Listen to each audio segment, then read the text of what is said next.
Oh, man. All right, this is Conflict Kino. This isn't a podcast about war. It's a podcast about movies. But war has a way of making its way into movies. We are two Americans, though not voluntarily, and our country has done a lot of war. To try to understand that a little better, we are watching movies from countries and peoples the United States has been at war with, both past and present. Today, we are watching a film from Iran, that being Abbas Kiarostami's Taste of Cherry. Kim. Pat. What have you been watching this week? I watched Smile. I finally got around to that. And it frustrated me so much that I immediately watched Mamma Mia afterwards to make myself feel better. All right. Yeah, I haven't seen Smile, but I have kind of seen Smile grouped in with these kind of the trauma genre of horror movies, as Jamie Lee Curtis put it. That was one of the top Letterboxd reviews. Yeah. Yeah, just one of these I don't know, I like it when horror movies decide to be about something, but when you make a horror movie and you want to be about something but you aren't specific enough about it, you end up being about trauma. And I've heard that movie takes some kind of uncomfortable turns there. Yeah. I mean, I guess if anyone for some reason falls into the overlap of the Venn diagram where they have not yet seen Smile but don't want it spoiled, don't listen for the next few seconds. But otherwise, the end, when she's confronting the trauma creature smile monster thing, her going through the whole sequence of facing it and saying, I'm not going to carry this guilt anymore, I'm not going to, let this ruin my life, and then the trauma monster just being like, actually, no, you'll never escape me, was a pretty cruel way to frame trauma. And I saw a lot of people on Letterboxd talking about it in much the same way that you are, it's not doing a very good job of being about the thing it's trying to be about. And I think I would go a step further. No, it's just actively being very cruel.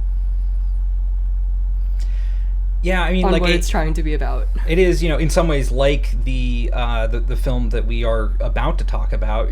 Dealing with a very sensitive subject matter of self-harm is my understanding with that movie. Yeah. So about suicidality. Makes sense. You have to be very very careful.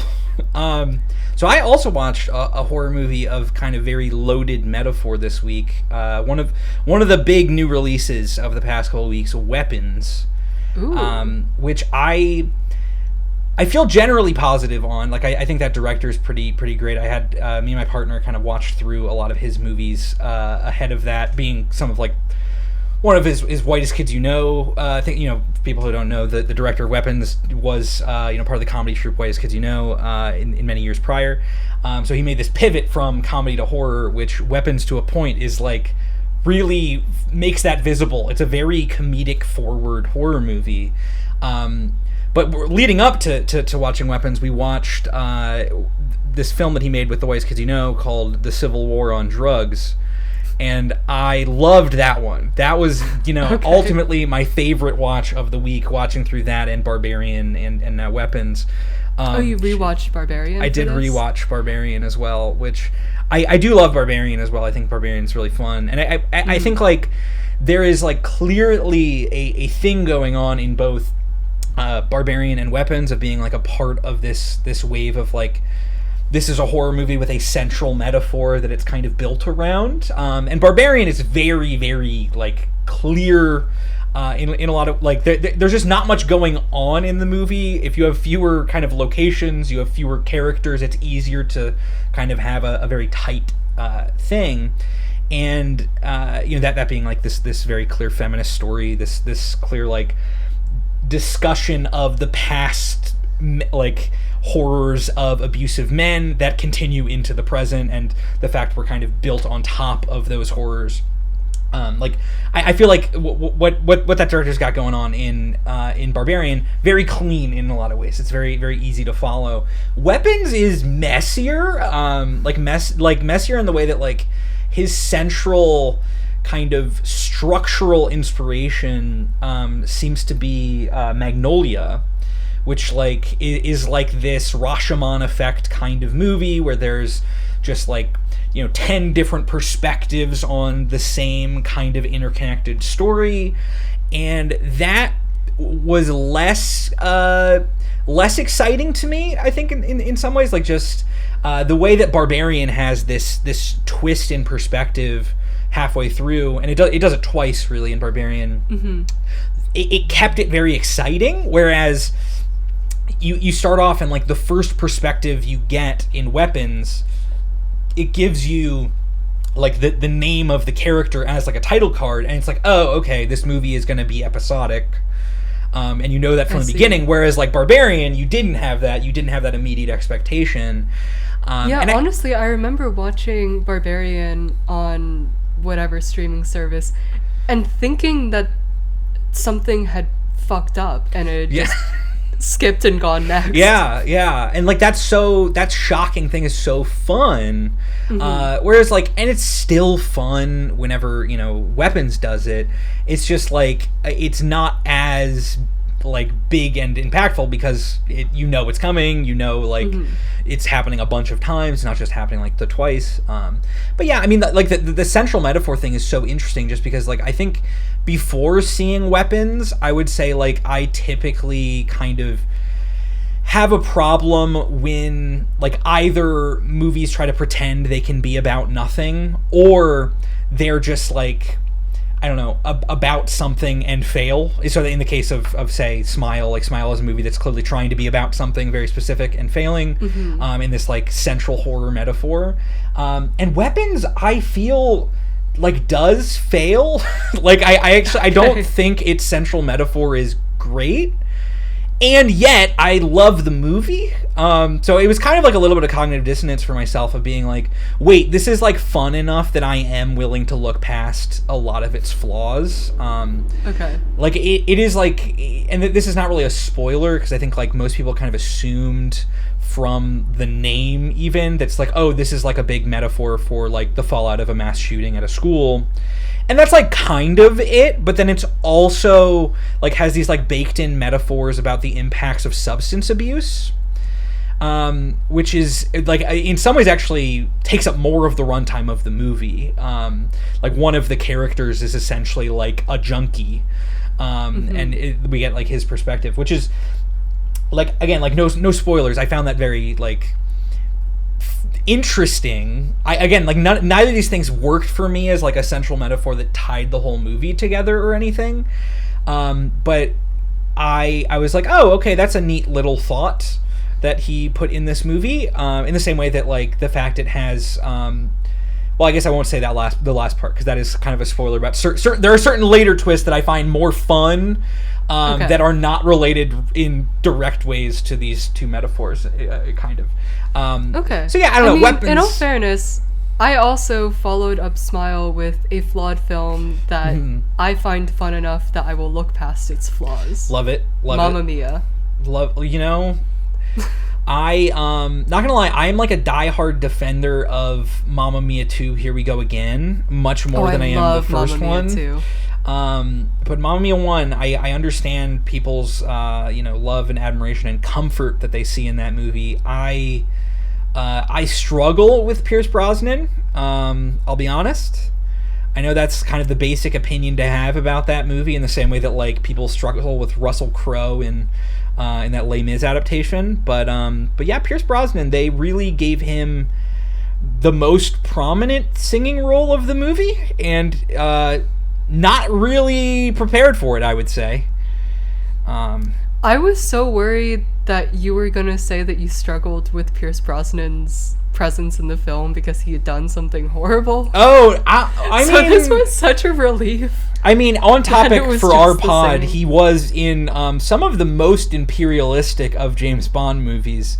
So, like, That is true. but like that's not him personally, but he did accept that check to do that. Maybe we'll get to that. Well, actually, I mean, shout out to great podcast with I think similar politics to our own, the Kill James Bond podcast. You can go to that one for some thoughts on Pierce Brosnan in that context. I mean, one of the first conflicts of the U.S. was against Great Britain. It was against Pierce Brosnan himself. Yeah, exactly. Against Pierce Brosnan himself. Yep. I did watch one other movie that was, kind of up in conversation right now, and I almost don't want to spend too much time with it just because, like, it's a real, like, dead dove thing for me. Like, I went to the theater knowing I was not going to like this movie, and then I didn't. So that movie being the newest, I think Ethan Coen film, Honey Don't, which is the second part of this lesbian trilogy that he's making with Trisha Cook. It's the second one? What was the first one? The first one was Drive Away Dolls, which I know is often also referred to as Drive Away Dykes, because that's what, like, the filmmakers apparently wanted to call the movie, but then they did call it Drive Away Dolls. My big problem with the movie, which I knew was going to be the problem going in, is I just find these movies very cringe. I just think that they are, like, it's kind of embarrassing. There is a certain aesthetic going on with them that is not for me, and that's fine. Okay. Shout out to all of the women loving women community who clearly are getting something really great out of these movies. Finally, a movie that asked the question: Are Aubrey Plaza's nipples actually pierced? I don't know, but now I have that question in my head, having watched that movie. So, like, that's cool. Great for you. Great for, people going crazy for this one scene that happens in a bar that I think maybe has questionable kind of lines of consent. Cool. Good for you. Shout out to the lesbians. They're having a great time, I hope, with that one. I'm a little worried, and this is, like, I almost don't want to mention this just because, like, I don't want to, like, be leveraging some kind of accusation to cancel someone or something. But, sure. Like, all right, we're 2 movies into a lesbian trilogy. The first one was named Drive Away Dolls. Now, dolls in the LGBTQ plus community, slang for trans women. Celebratory slang, I would say, for trans women. No trans women in the first one. We get to the second one. There is, like, a joke that is, like, not funny. Well, I mean, most of the jokes aren't, but like there's a joke that's very, like, I don't know, someone in their 50s or 60s would tell jokes about menstruation, and there is a very clear, like, all women menstruate line, and I was like, this is feeling a little dog whistly. I don't want to be, that, because some people just, obviously feminist struggle very intertwined with, rights around reproduction. So people might frame these things in a specific way just because they are, accurately tied to feminist struggle. There's another scene later in the movie that, like, they want to, like, kind of take a jab at a MAGA guy. So, like, she slaps a bumper sticker on his car that says, like, I have a uterus and I vote, or something like that. So it's like, okay, we have, like, this kind of feminist politics that's very tied to anatomy, and then late in the movie we get a callback to the menstruation joke again, and I'm just like, I need the third film in this lesbian trilogy just have, like, one trans character. I mean, like, I do, like, I mean, trans women make up a sizable portion of the lesbian community as well. Yes. I think this makes sense that they, so I'm just like, though it's not my place to make demands of the Coen brother that is Ethan, I'm getting a little nervous that they might not have the best beliefs around around trans people, and I kind of maybe selfishly want to be reassured that I'm like allowed to continue liking No Country for Old Men. You know? Like, I don't want these other movies to be ruined by the idea that, oh no, it turns out he's actually very transphobic. Just because I don't know, I'm looking for the evidence here. I think it's a time where, like, if you're making a film that's diving into queer issues, it makes sense to be to have a little bit of anger and have a little bit of kind of defense of specifically the trans community, as they are kind of bearing the brunt of a lot of pretty terrible things right now. So I'm not calling for a cancellation of Ethan Coen, but I am saying, like, Ethan Coen, please just announce that you have a good opinion. I really want to know that. So yeah, that's pretty much what I've been watching this week. Anything else you want to mention you watched? I guess very briefly, I did watch The Last Showgirl, the Gia Coppola film with Pamela Anderson and Brenda Song, who I was surprised to see in it. Good stuff. It was so... It was fine. It was rather underwhelming, but it was fine. I've heard great things about Pamela Anderson in that. I don't know if... Does that save the movie, her performance, or... I don't think it saves the film. She did quite well. I also think I just missed her kind of cultural downfall arc, just by virtue of being the wrong age when it happened. Sure, yeah. And so I'm a little bit less invested in a comeback arc for her. I mean, I guess, I'm happy for her if this is the route that she wants to go in her life, that she is now getting these roles and getting this recognition. That's great for her. And she is legitimately quite good in it. It's just that the material did not give her or really anyone else much to work with. And so it's a little bit difficult to discern if some of the shortcomings in the performance were her, the direction, or just the script itself. Because I remember about halfway through thinking, dang, this kind of feels like a Sean Baker film. Okay. And then I got to the end and thought, yeah, this would have been better if it had been a Sean Baker film. Sure. Yeah, I mean... Yeah... Well, sad to hear. I mean, I did also a couple weeks ago now see the new Naked Gun, and Pamela Anderson, really incredible in that. Been loving hearing that seemingly her and Liam Neeson might be having some kind of romantic thing going on. As weird as it is, I think, to maybe speculate about, like, the personal lives of big stars. They seem to at least have had a really great time making a movie together. So I'm happy that Pamela Anderson is happy. All right. Speaking of happiness and exploring, I don't know how to make this segue. The important joys of life that Pamela Anderson is now also experiencing. Let's talk about a movie about those joys in some ways. A man named Badi is driving around Tehran, looking seemingly with some very particular criteria in his head for someone to complete a job for him, which he's willing to pay a shocking amount of money for. He talks to 3 men, revealing his intention to take his own life. The job is to bury him afterwards. The 3 men object to his plan, but the 3rd needs the money enough to help. Badi's story ends incomplete. We watch him laid in the hole he dug, contemplating whether or not he'll go through with making it his grave. Cut to a 4th wall break that pulls us away from any potential suicide. The film actually ends with some shitty digital camera behind-the-scenes footage of Kiarostami himself filming an earlier scene in the movie. Cut to credits. The end.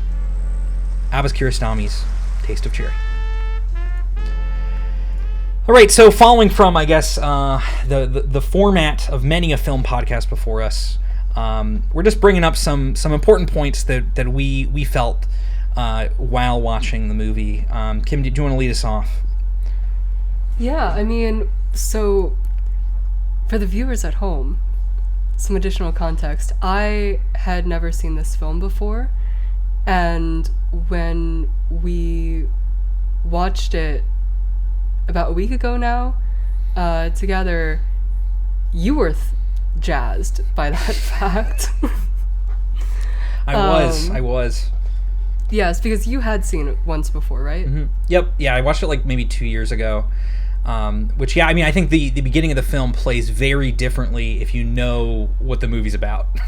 I fully thought he was cruising at the start of the film. Which is interesting, because I think the other important detail that I was even more thrilled about was not just that you hadn't seen the movie, but that you hadn't read the Letterboxd description of the movie. As additional context, as soon as we decided that this was going to be the first film for the podcast, I had earlier done some just very cursory Googling of, hey, what are some Iranian films that we could watch? And as soon as we locked this one in, I just stopped looking at anything about Taste of Cherry. I knew that it was a film that exists. I knew that it's an Iranian film. I didn't know anything else. I didn't even know, like, the log line of it. And, yeah, so, one, I fully thought that he was just cruising at the start of the film, which it felt like that's also what the characters thought he was doing. Yeah, I think so. And that was creating some additional apprehension from them, especially the young Kurdish soldier.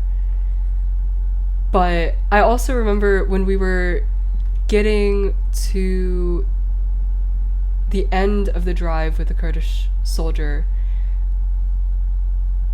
it didn't take that much longer for this to be realized, but I did say, I feel like if or when Mr. Bodhi gets out of the car, it's going to be a major shift in the film. And it was. I don't know if I've been trying to think through if I've seen any other act breaks that clean.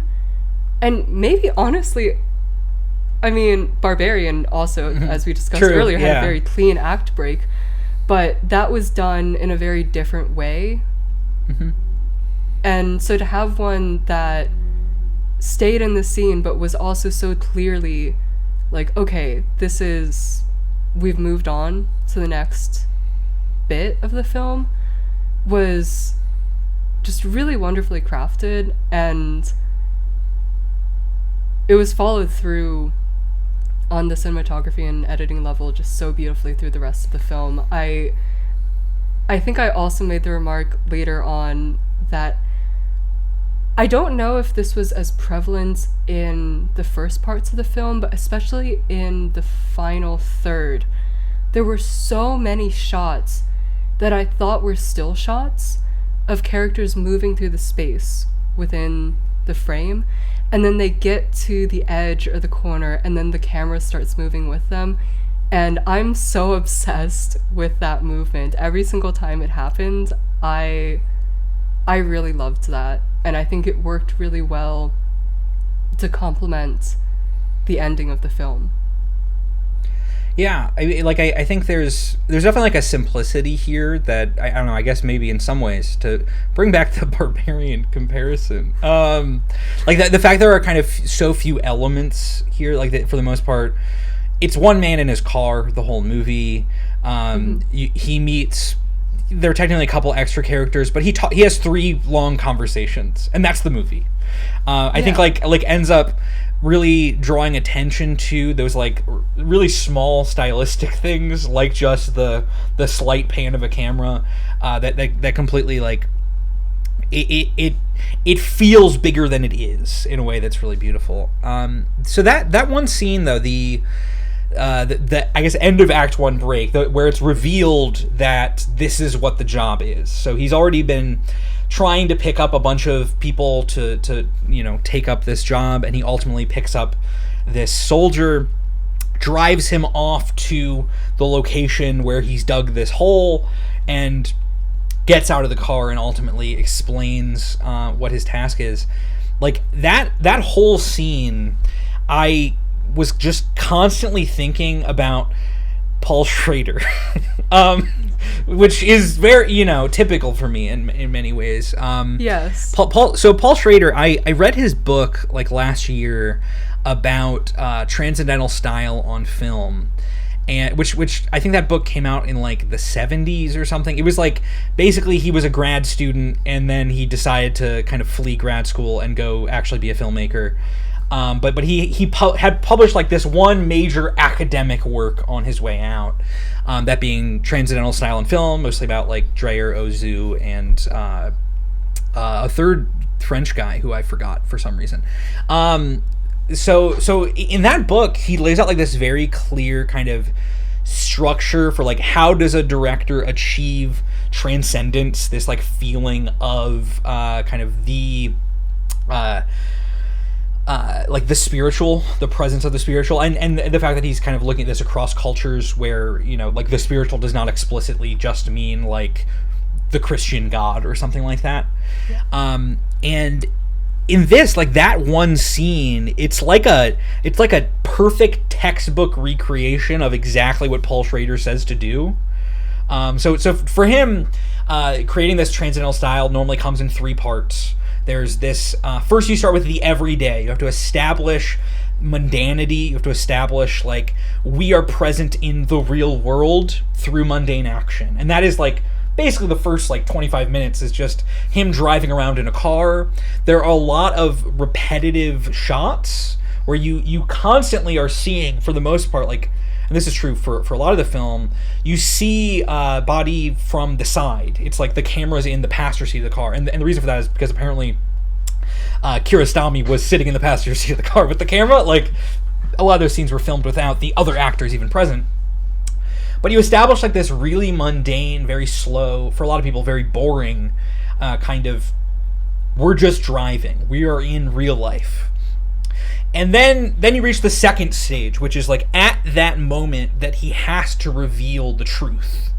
Whenever he's brought this kid out to this spot, it reaches this spark of the disparity, which to Schrader, the disparity is like an explosion of emotion or conflict that disrupts the everyday life. It's like, it's something that goes beyond. It's like suddenly we can't sit in our mundanity because Badi is feeling like he wants to end his own life, and he has to reveal that in a way that is ultimately dramatic. You can't although I think he kind of tries to be quiet about it, with a feeling that powerful, he can't just briefly mention it or something. At least that's the ultimately the choice that he makes, is this kind of explosion of feeling that comes out of himself as he's mostly yelling at this soldier.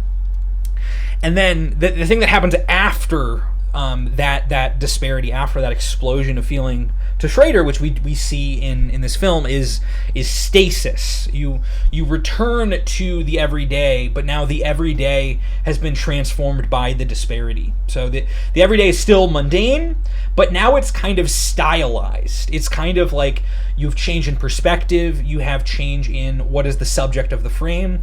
And what Kiarostami does that I think is really interesting is that he suddenly chooses to point the camera away from any of the human beings. If you watch that scene, he ends post disparity, as now these two characters are kind of settling in their feelings. He points the camera at birds, and it's this somewhat abstract shot of these birds that is oh, we're looking at birds, but we're looking at something else. There is an emotional thing not on screen that we are trying to find on the screen.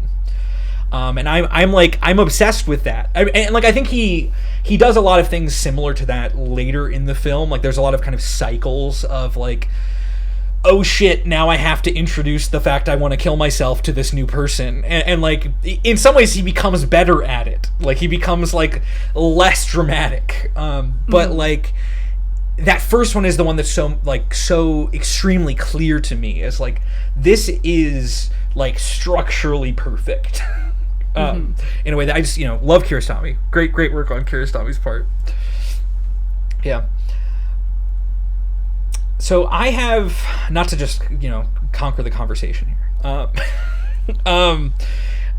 My that was actually also my first point, was that scene, but I was really curious about like what, returning to maybe your experience of watching this movie without knowing any summary, anything like that. I'm really curious if like Kiarostami wants us to not know what this man wants at the beginning of the film. Like, what is the actual sort of intended way of experiencing the film? Because like you can't help but read, if you don't know, that this is cruising at the beginning of the film. Yeah, and if anything, there is almost an anxiety that he's going to assault the Kurdish soldier. Yeah. I mean, he's driving him out so far away, and the soldier keeps saying, I think we should turn back, I think we should turn back, and he keeps just, forcing the soldier to continue with him. And at this point, they're in a moving vehicle. I guess the soldier could jump out, but it would be a risk to his own well-being. Yeah. And yeah, there is something, and also I don't know if that's me reading my own experiences with men into that, of having felt trapped in a car before. And yeah, I'm not sure, but it does definitely, at least for me, it created a very anxious first act. And so there was this weird moment where it almost felt like a relief finding out that he wanted to kill himself. Yeah, I see. I totally see. And I don't know what to do with that. Yeah. Because on the one hand, I'm like, well, at least he didn't want to rape this man. Yeah. But then on the other, I'm like, but he wants to kill himself. Yeah, I totally see what you mean. I think like this other element that like we haven't really remarked upon that's I think also present is the fact he's like driving around this very expensive car and is like clearly very well off. It's like that there's like, a clear power dynamic. Absolutely. That is just, and like this kid, I feel like whenever he first gets in, like you kind of just see him from outside and he's like, oh, he's like a soldier, he's like, dressed to go do war things, but like as the camera continues to linger on him, you're like, oh, this is like a child, like this is like, this kid is really he's small. Really young. So it's like it just really emphasizes like that fear that one might have. I mean, so I think that's interesting, which I think this might come up honestly in a lot of these episodes, is I know this film to be one of the most hated films by Roger Ebert, and which he actually like listed like near the end of his life. He had like something like a top 5 like worst films or something to him, and like he listed Taste of Cherry was one of those films. He gave it 1 star. We love a hater. When he reviewed it. This was not going to be the last movie that we cover that is going to be well hated by Roger Ebert for whatever reason. Okay. Which I mean, he often had good opinions, but it's like just very weird that he really hated this one. And in his review, and like discussion he had of this movie, he was like very angry that the film like misleads the viewer into thinking that this man is like either cruising or potentially pursuing some kind of sexual violence. Like to leave that as kind of a moment of suspense was seemingly like offensive to Roger Ebert, and I think that's really interesting. I kind of like the way the movie uses that to like separate us a little bit from our main character, at least at first. Like the fact that we kind of from the beginning like are not immediately like know whether or not we're on the side of this man is I think actually kind of helpful. It ends up leaving the rest of the film as both it like allows for this this kind of realization, like it makes that moment of realization I think more powerful in some ways, but also like it's this changes how we interact with the film. I think there is another part of the film that we could point at and be like, people call this like a Brechtian alienation or Brechtian distancing effect, which I actually disagree with that part. We'll get to that. But like, I think this part actually kind of is sort of doing something similar to that, where it's allowing us to think about this man from a third person perspective, allowing us to not just perfectly identify with him, at least for now. Being that, I mean, very clearly for the first half hour, we have access to completely different information. And we never know even why it is that he is struggling with his mental health. I was just about to say, Kiarostami, refuses to give us that information about him. And in doing so, doesn't really allow us to make a clean, moral decision on whether we think, he's right to pursue what he's doing, or if we're on the side of these other characters who, like the was it a monk, or it was someone in seminary? I think he was an Afghan guy in seminary. It was the second person. Who's saying well, this is just across the board, no one should do this ever. Which is I'm really interested in the role of religion in this movie, just because it's so much like the details of why he wants to do this act. It's so non-specific. So much of it is just outright not state. Even that second character, he mentions things of how this is just always wrong. But even then, you don't get a sense that is it's almost not as specific as you expect it to be.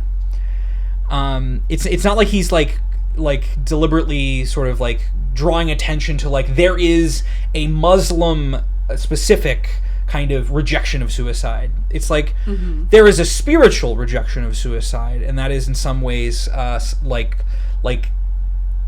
broader than just God.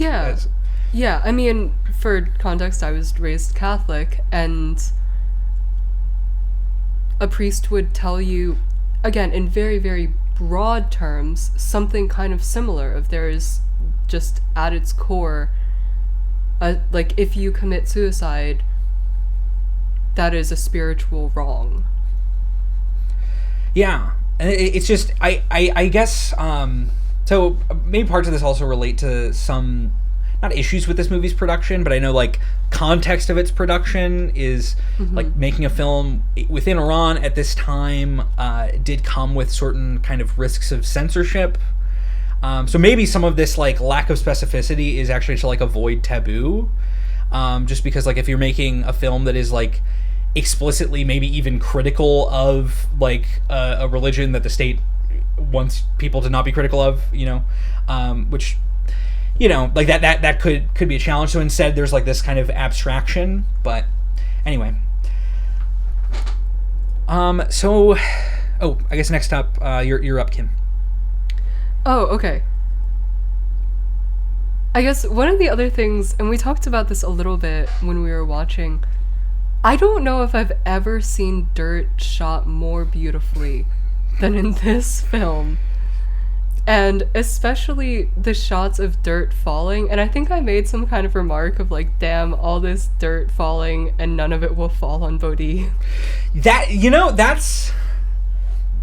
It gets a little ridiculous at some parts of the movie. It's a little over the top. The fact that we have essentially there's a scene of he just finished a conversation with one guy who said he will not bury him. And now he's just gonna sit in a construction site and just watch and just have all backos, this dirt envelop him and cover him. Yeah, it's he's looking at a hole that's being filled by dirt and just being I want that for me. It's just it does reach this certain level of ridiculous. And in some ways I think that might actually be the most specific kind of religious imagery that the movie has. The fact that he is specifically driven to be buried is that is the most central specific religious belief that is the whole film rests on. But the fact that it's not that he wants just to be buried. He wants to be buried very specifically by someone who knows that they're burying him and who knows that he has taken his own life. True, absolutely. There's this... The beginning scene, which this, I think, is actually, in some ways, more interesting if you know what's going on. That opening scene whenever he first starts driving around and he's looking at, like, these big crowds of day laborers, and he doesn't hire any of them to do this. Like, it really adds this additional context of, like, oh, he's, like, very specific about who he wants to do this. Which is really interesting. Which, again, from the, like, if you aren't coming into the movie with that understanding, you're like, oh, he just, like, is into a very specific kind of guy. Like, if you're assuming this cruising thing, which is what, like, it does look the same, I guess. Both of those things. Yeah. Oh man, some great shots that are just a little overly ridiculous in some ways, of just dirt falling out of backhoes. Yeah, I mean, I did though want to ask for your opinion on that element of him specifically wanting to be buried by someone who knew that they were burying him. Mm-hmm.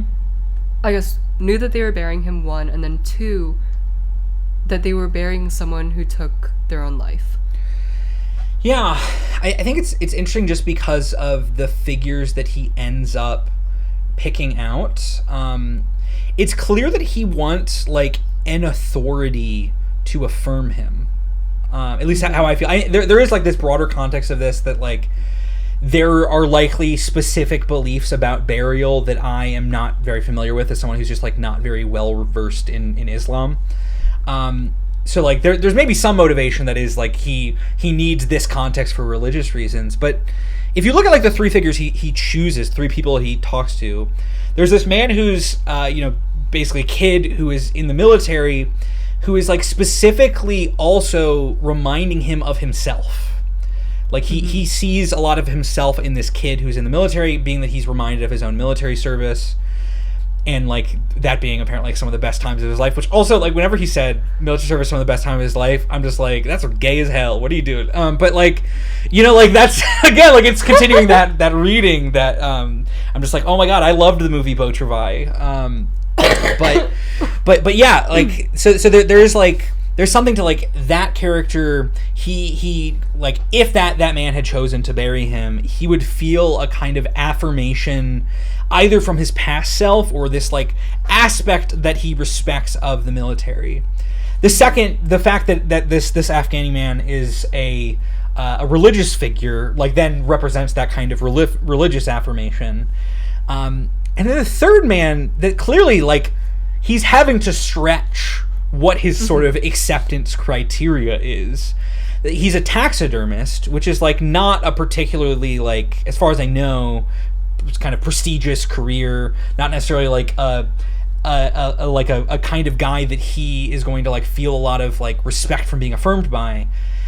But he makes this comment whenever he sees him. He, like, follows him to his taxidermy job. He makes the comment about the coat that it suits him. Exactly. And, like, yeah, I thought about that, of, like, he wants someone learned. Yeah. Because he also, at the very beginning, and, when I was first watching this, it didn't really click to me because, again, I thought he was just cruising. But he asks that one day laborer, like, do you know what your shirt says? That is a really important detail. Whoa, yeah. Yeah, and so it feels like, again, there's an additional institution of, like, military, state, religion, and then, some kind of, like, intelligentsia, like, academia element that he's looking for affirmation. Yeah, and it's like and though, like, we don't get access to him to know this for sure, like, it feels like he does have that quarter zip, though. Yeah. Oh my god, that quarter zip. We talked about that quarter zip already. It's such a nice. It's a nice quarter zip that this man is driving around. I mean, also his car, incredible. Quarter zip, incredible. Steal his look. Put up the lookbook, whatever. Yeah. I mean, but, like, yeah, like, I think he ultimately ends the film. It's like a part of the question of whether or not he ends up taking his own life is, like, this, like, larger emotional question we don't actually really have access to. Like, we don't know why he wants to take his own life. We don't know if this argument from the taxidermist that he needs to treasure the taste of fruits and stuff, and the small joys of life, that the taxidermist explaining his own kind of struggles with self-harm. Like, we don't know if that resonates with him directly unless we kind of read his face about it. But I think the thing that we do have more access to is that question of authority, of does he feel affirmed in the way that he's clearly seeking? And the only way he would feel affirmed, I think, at that end to go through with this act is if he allowed himself to change his own criteria. If he allowed himself to lie himself into thinking this taxidermist is a person of authority in the way that I say I respect, which that's his beliefs, not my own. I respect taxidermists, but that seems like a stretch to me, which is why I ultimately don't think he takes his own life at the end. Is because from the evidence that we do have, the thing that he does outwardly kind of say in the film, it doesn't seem like he's actually getting kind of the perfect suicide. And because he doesn't, I like to think at least that he chooses not to. But of course, Kiarostami doesn't let us kind of get there. But speaking of that, that was my last point. Is I wanted to talk about the ending a little bit, because I know that's also very controversial. So the ending of the film, the last we see of Body, he is in this hole. There is a storm going on, a lot of abstract imagery in the night. He's laying in the hole, and we know from the context of the rest of the film that it's either he's going to take his own life in this hole and be buried the next morning by the taxidermist, or he's not going to take his own life, and the taxidermist is going to call out his name, 3 times or 2 times. I think he's just said 2 times, actually, which is I think he said, whack me on the head twice, and the taxidermist was like, I'll do it 3 times just to be safe. yeah, which feels, I don't know, the rule of threes feels stones very... at me, yeah, he does mention the stones. It's so we know this is about to happen. The dramatic thing that the whole movie is leading up to is we are in theory about to realize, and then we don't. And then Kiarostami decides, actually, you don't get to see this. And instead, we cut to this behind-the-scenes footage, and it's Kiarostami, filming the movie that we've watched. And it's, there's some upbeat jazz. I think there's a recording of Charlie Parker or something. It's suddenly the mood is completely different, and we are now outside of the film, looking at the joys of making it. And that is, I've read a lot of opinions on this ending, and people seem to not like it generally. A lot of people seem to really be kind of taken out or make certain assumptions about what the movie's trying to do. I do like it. I like it a lot. I also quite like it. Yeah, so I think a couple of things that I've read people say is one of the kind of theories as to why he's doing this is this this pulling from Brecht, doing this distancing effect, basically forcing the viewer out of the comfortability of identifying with a character, and instead kind of forcing you to contemplate the film in a different way. I don't think that's what this is doing exactly. I don't think it's doing that quite in the way that a lot of kind of critics of the scene seem to think it's doing that. And part of this has to do with Kiarostami constantly plays with fiction and documentary. The other films that he's probably most known for are the Coker trilogy, which the Coker trilogy is one dramatic film that's fully fiction about a kid running across town to meet his friend called Where's the Friend's House. And then 2 movies after it that are a few years later, this little town that they filmed in was devastated by natural disaster. We're going to make a documentary about the kids that were in that movie that I just made. And then a few years later, he does another kind of mix of documentary and narrative fiction, again focused around this same town. So it's he was known for playing specifically. Kiarostami's thing is playing at these like edges of documentary and fiction. I mean, probably his most famous work or most like influential work outside of this is probably Close Up, which is like a fully a documentary about like a true crime that Kiarostami gets the perpetrators and victims of to recreate. Like it is he films a guy who is on trial for a crime doing the crime again with the people who were the victims of the crime. That's maybe an abstract way of putting that film. But like, so I should maybe take a step back. Close Up is about a guy who he impersonated another famous director and tried to like basically use that as a jumping off point to talk to this family. And he was like pretending to be this famous director to this family. So that impersonation, he was like Kiarostami takes a step back and is like, okay, what if you impersonated yourself impersonating this director?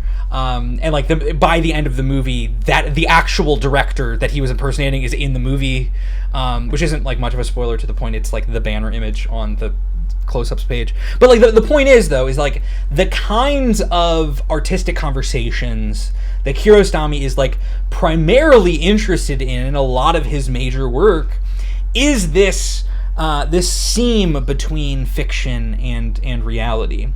And that seems to not really be present for a lot of the movie until suddenly explosion. Like the end of Taste of Cherry is like, oh yeah, this is a Kiarostami film. This is suddenly revealed that like the film and the making of the film are one. They are now the same thing. They're intertwined as the same piece of art. I don't know. I read that and I think like this is where I see the hope of the movie is like the opposite of the self-destruction that Badi may or may not have been doing is creation. Like it is creating a piece of art. So to create a piece of art about suicide is just like naturally contradictory in a way that he ultimately had to draw attention to. That's how I read the ending, at least, is like it's no longer a question after you see the joy of making art and creating things of whether or not he killed himself, being that either you'll be like, well, how could he kill himself? There is clearly joy here. Or, and that's maybe, you know, kind of a similar to the taxidermist perspective of like the taste of cherry is creation. Or who gives a shit? Like, we don't care about Badi. Instead, we care about like what this story represented, what creating this story represented, which ultimately can only be life affirming. That's at least, you know, under my own maybe simple interpretation there. I don't know. How do you feel with the ending? I also really liked the ending. Also, Toasters hopped up onto the desk with me. Audio listeners, there's a lovely cat. Yes, my beautiful boy is on the desk with me. He is purring and trying to roll over and knock my microphone off of my desk, so I'm trying to hold him in place. Good stuff. But I really liked the ending. I especially in juxtaposing this moment of confusion with the moment of creation, going back to what you were saying about, you know, creation and the taste of cherry. I have also had a history with struggling with mental health and suicidality, and I have found that at my lowest moments, creation has been my way out. And so this really resonated with me, honestly. Yeah, and I think it's interesting because I think with a lot of films that are like trying to take this kind of creative risk, it's either going to work for you or it's not. And if it doesn't work for you, it probably feels kind of insulting. Like, yeah. Like it's playing with some like very big emotionally charged ideas. So like for people who the ending doesn't work for, like I get it. I think it goes back to the beginning potentially reading as cruising and potentially reading as this anxiety of, you know, is Mr. Bodhi going to do something horrible and violent would be insulting and frustrating for people as well. Like, if it works for you, if it works. If it doesn't, it really doesn't work. Yeah, absolutely.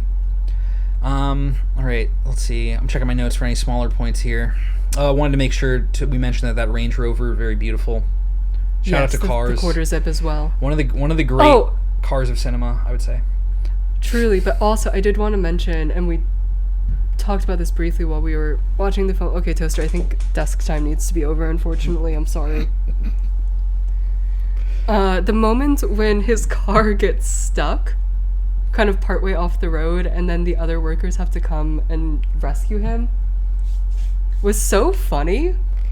Yeah. And so goofy.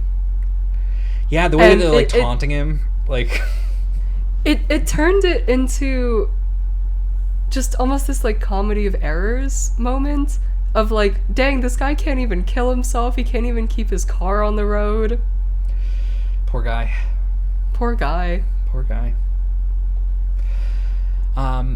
So, our big purpose in pulling out these movies and really the premise of our show is that we're trying to learn a little bit more about areas of the world that we are kind of often led to not look into.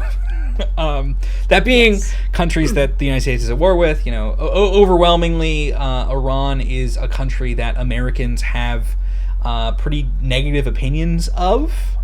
That being largely kind of baked out of media for whatever reason. The kind of premise of the show in some ways is that we're using these movies to learn about places of the world that we maybe understand less than we should, that either we have ignorance of or we know a lot of people around us have ignorance of, and we're doing just the barest minimum of, well, let's just like watch a movie from this place and maybe we'll learn a little bit.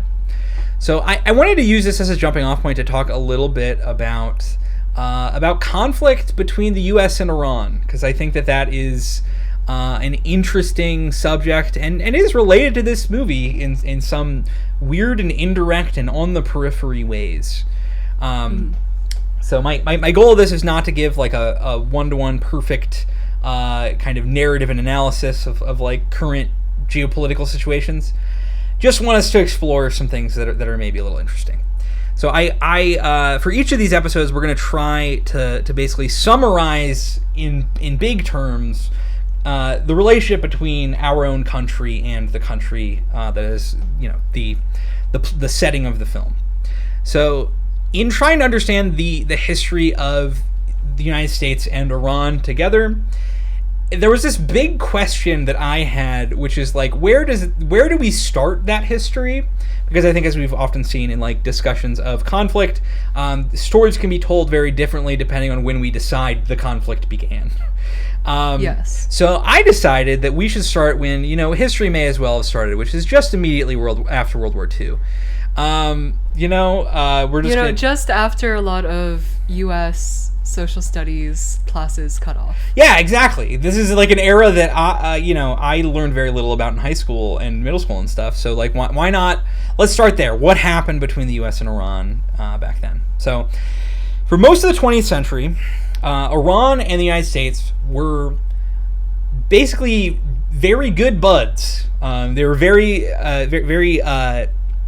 strong allyship between the United States and Iran, and that was largely because, especially for kind of the first half of the century, because the United States and the United Kingdom were kind of controlling Iran in a lot of very deliberate ways. That reached a major head in 1953 when there was a coup that the United States and UK, through the CIA and MI6, they successfully overthrew the Iranian prime minister in a coup d'etat, and they established this pro-Western dictatorship. So that being the Shah that people have heard of. This was done for mostly two reasons that I think, as we continue in this show, are going to be grow very familiar. One is there was fear of a rising Marxist-Leninist party in Iran. And the United States and UK did not want that continuing. And number two, they wanted to maintain control over Iranian oil, which continues to be a very important thing. So Iran's oil was, at that time, that being, pre-1953, it was being extracted by the Anglo-Persian Oil Company. You may have heard this company by its current name, British Petroleum. So that's, history. It continues. Iran's oil was being extracted by, primarily this British company, but a lot of folks in Iran wanted to nationalize that oil industry and keep that wealth somewhat local, and they ended up doing that. They created NIOC, which is still around. It is like the second largest oil company in the world. So after then that coup, Iran was run by the Shah, that being Mohammad Reza Pahlavi, very controversial man. The West liked him, held him as a very strong ally throughout the Cold War, but he did do a lot of crimes against humanity. Not a great dude, turns out. And this whole era through the Cold War, Iran was basically considered like one of the closest allies to the United States. The Eisenhower administration actually started the Iranian nuclear program in the 50s. That is a very interesting fact that I think a lot of Americans do not know about. The fact that we went from being very strong allies with them and starting their nuclear program to now seemingly demanding on all fronts that they stop their nuclear program, very interesting. So after later, a couple decades later, in 1979, there was the 79 Revolution, which I feel like most people have heard of, which was overthrowing the Shah. Famously, Jimmy Carter allowed him to enter the U.S., which kept him from facing a lot of consequences for his actions. So Jimmy Carter is pretty generally well-hated in Iran to this day. I thought that was, I had heard about this a lot more recently when Jimmy Carter passed away, just because he's kind of held up by, I think, a lot of the Democratic establishment as, like, he's like the cool guy, like good guy. He's building the Habitat for Humanity and all that stuff. He gets on planes and shakes everybody's hand. Everybody has a lot of like kind stories about Jimmy Carter and the fact he sold his peanut farm or whatever. But like he enabled a very evil man who did a lot of mass murder. Like Jimmy Carter, not innocent, it turns out. So after the revolution, I should say with that revolution, if you'd like a really mediocre perspective on it, I would recommend the Academy Award winning Ben Affleck directed and starring Argo. Which is a film about that's not the kind of movie we will cover on this podcast, likely. So after that revolution, Iran became an Islamic republic, which has pretty consistently had a poor relationship with the United States, with some outliers, some particular conflicts that Iran and the U.S. have been on the same side of. Notably, actually, in the 80s, there were two kind of contradicting things seemingly happening post 79 revolution. That being, Iran was at war with its neighbor Iraq. The U.S. funded Iraq in this war with Iran, but also was selling weapons to Iran. People may know this as the Iran-Contra affair. Maybe that'll come up in a later episode. We'll see. Who's to say? Yeah. Which I should say, I guess the U.S. was not technically selling weapons to Iran. The Reagan administration was selling weapons to Iran, which was treasonous. Anyway, so this film kind of, it's situated in that context, that post. We're post-revolution. We are post a decade-long war with their neighbor Iraq. There is some isolated conflict going on in Afghanistan, and we see that all in the periphery of the film. We see characters who are involved in this. We see people who are all in military the military service. But we see a lot of migration. Yeah, absolutely. Like that is like a defining feature of how Iran is represented in this film, to the point that I think of all of the characters that we meet, the only person who is like kind of quote unquote culturally Persian or culturally like Turanian is Badi.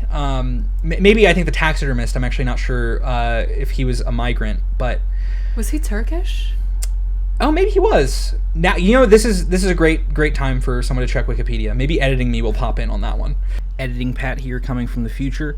I checked, and that taxidermist character is indeed an ethnic group kind of outside of Tehran, that being he is Azerbaijani. But yeah, like the film is very like everyone that he speaks with, it's very clear that Iran is like situated as a place that is influenced by its neighbors. And the fact that the United States is seemingly constantly at war with its neighbors as a proxy conflict for conflict with Iran itself makes, even though the United States is, I think, never mentioned in this film, they do have a presence.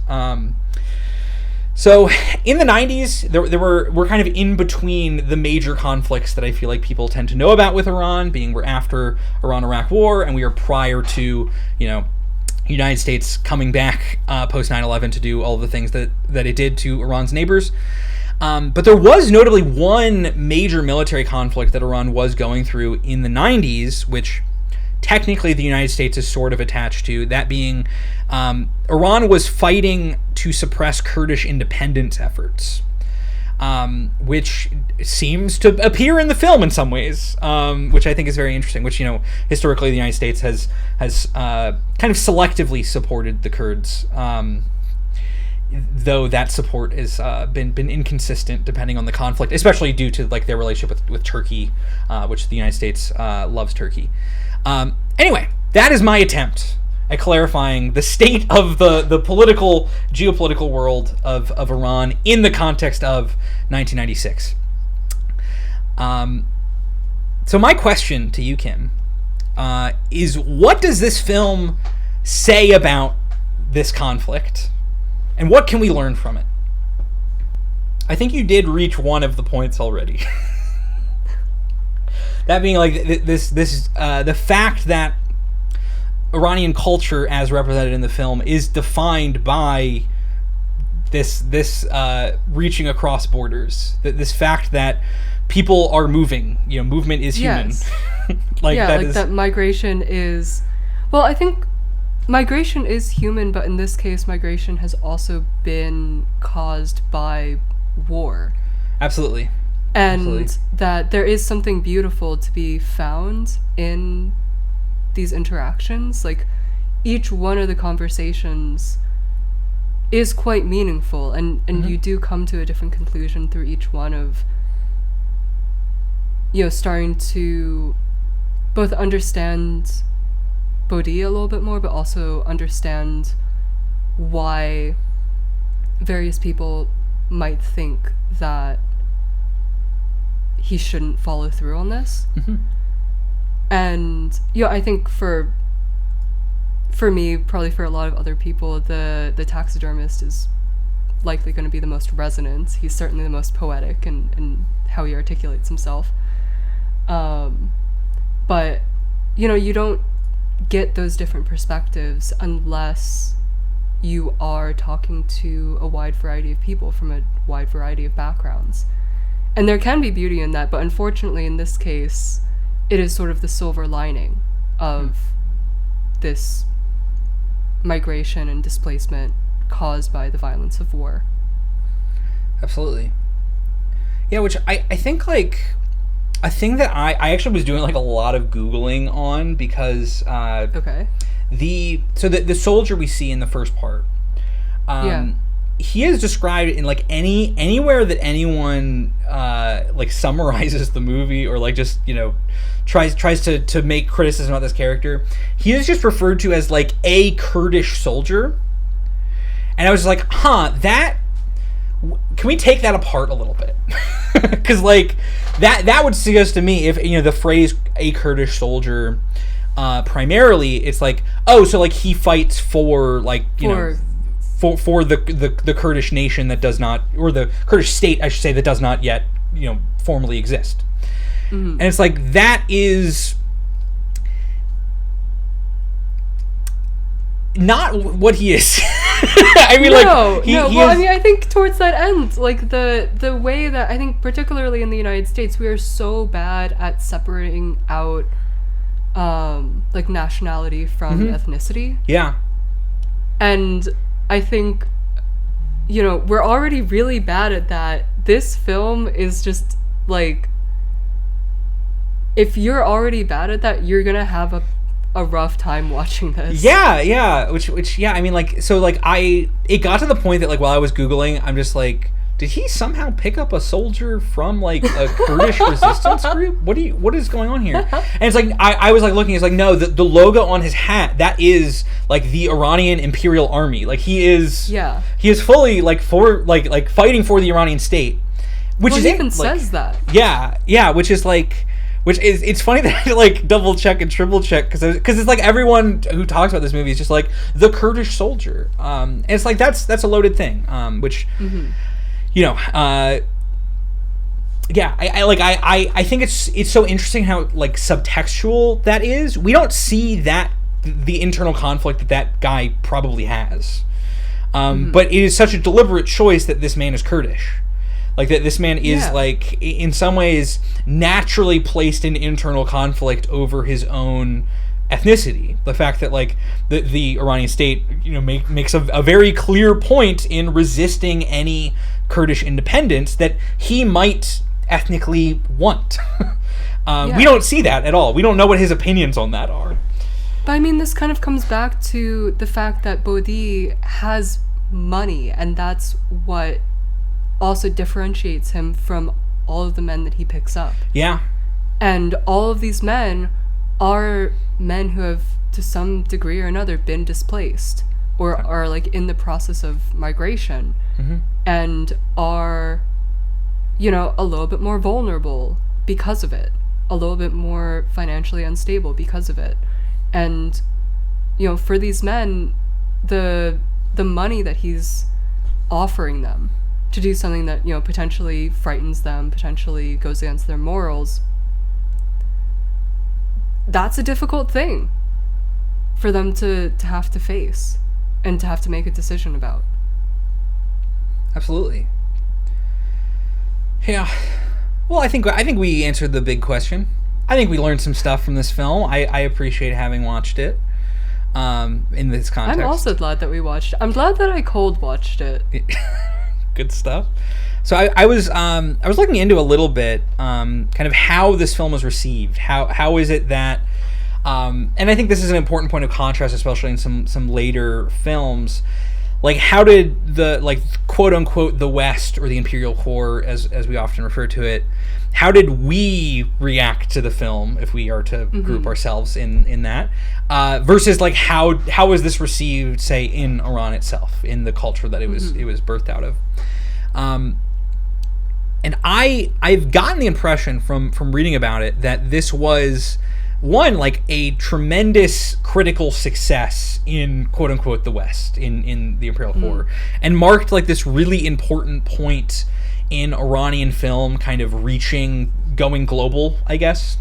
That being that it premiered at Cannes, it won the Palme d'Or, the grand prize at the Cannes Film Festival in, what was it, I guess 1997?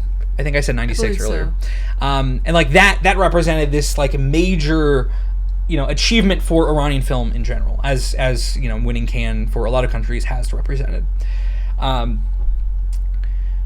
It's interesting too, because it's, like, the thing that like, I've mentioned to a few Iranian friends that, like, I really like the movie Taste of Cherry, and it's always like second breath or first breath, the thing they mention is, like, oh, the thing that won the Golden Palm.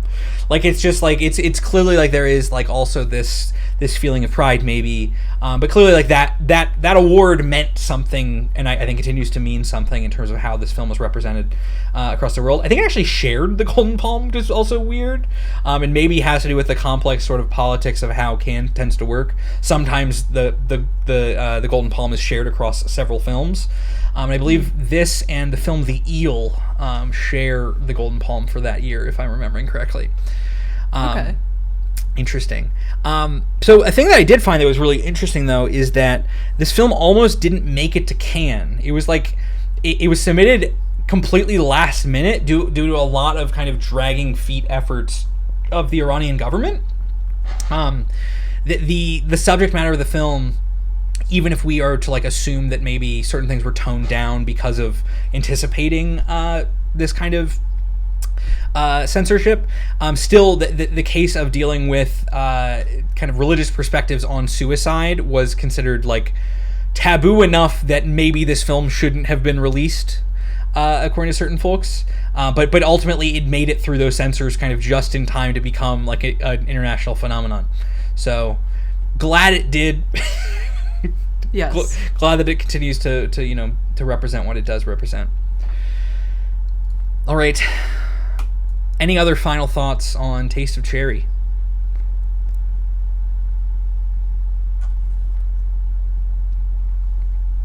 I'm kind of curious what omelet that security guard was cooking.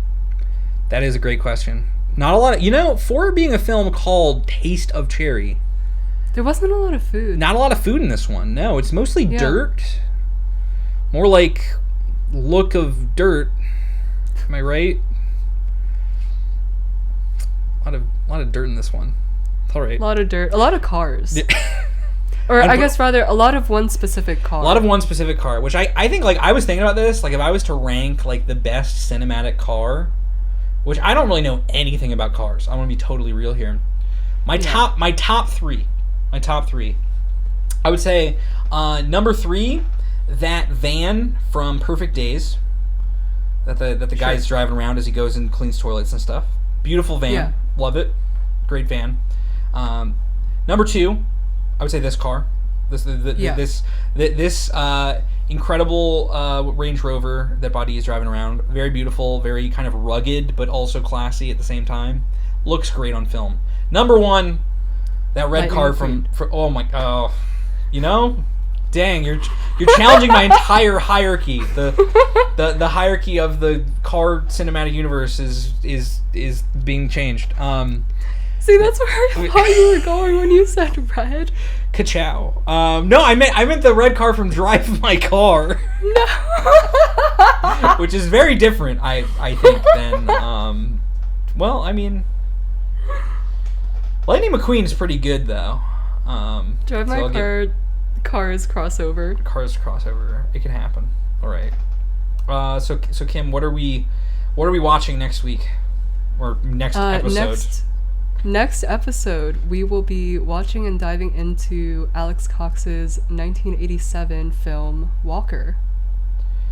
I have a lot of adoration for this film. I think this is very connected to our current film in 2 ways. One, famously, Iran Contra affair. That the bizarre connection between United States actions in Iran and its actions in Nicaragua, which is where Walker takes place. But number 2, and this may surprise you a little bit, Roger Ebert fucking hated Walker. He hated Walker so much. And I think it's awesome that we're going back to back with two films that. Do we need to just keep going and keep finding films that you just fucking hated? I'm worried that that's going to be a big theme. Is just like, did Roger Ebert just hate films made outside of America? We're going to learn that. I don't think that's true. I hope that's not true.